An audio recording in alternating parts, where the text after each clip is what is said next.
you know that when you cast your vote for the presidential candidate, it's not your vote that elects the president, the popular vote. The president is elected by electors in the Electoral College. Now, I would like to have you consider this argument that I'm making, that the Electoral College is deeply flawed and does not truly and fully represent the will of the voters. Now, I realize that some of you may have never heard of the Electoral College, so let me give you some background on it. Now, who chooses the electors?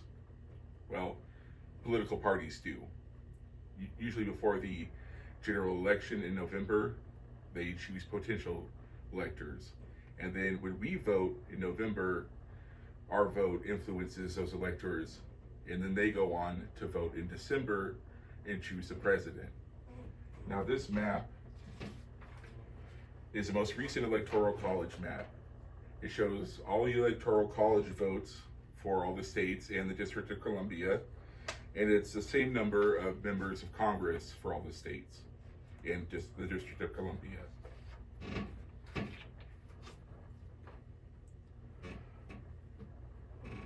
Now, the way the Electoral College works has been described as unfair by many people, and I agree. There's been 5 times in our history where the winner of the Electoral College was not the winner of the popular vote. The website fairvote.org notes that the most recent time this happened was first in 2000, when the Democratic candidate, Vice President Al Gore, won about 500,000 more votes than George W. Bush. But George W. Bush was elected president. And most recently, this happened in 2016, when Hillary Clinton won almost 3 million more votes than Donald Trump. But of course, he was chosen as president because he had the electoral votes. Now, the system, how did this come about? Well, the Electoral College came about as a compromise, basically, or a series of compromises between delegates at the Constitutional Convention of 1787. Some delegates wanted Congress only to elect the president, and some delegates wanted the people to, so they made a compromise.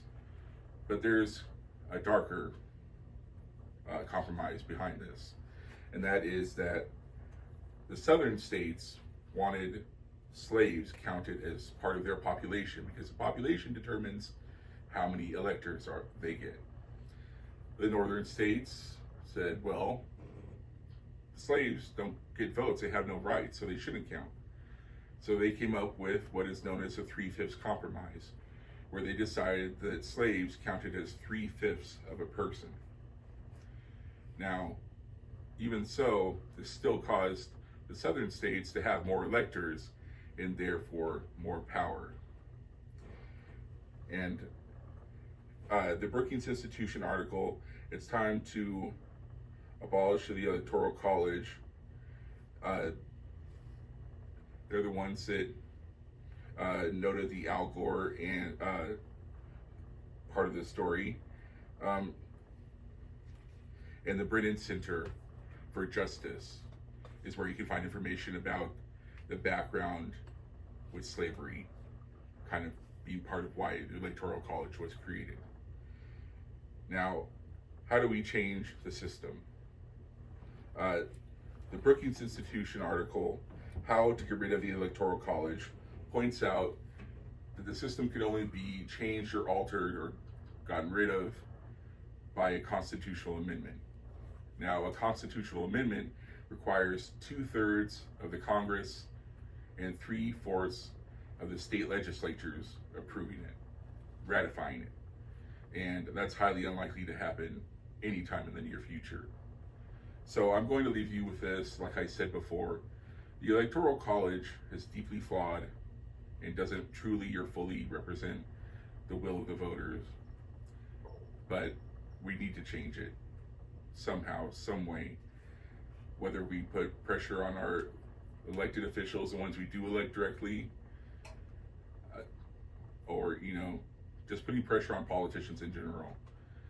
Until that happens, we're not going to have our vote matter for electing the most important person in the country.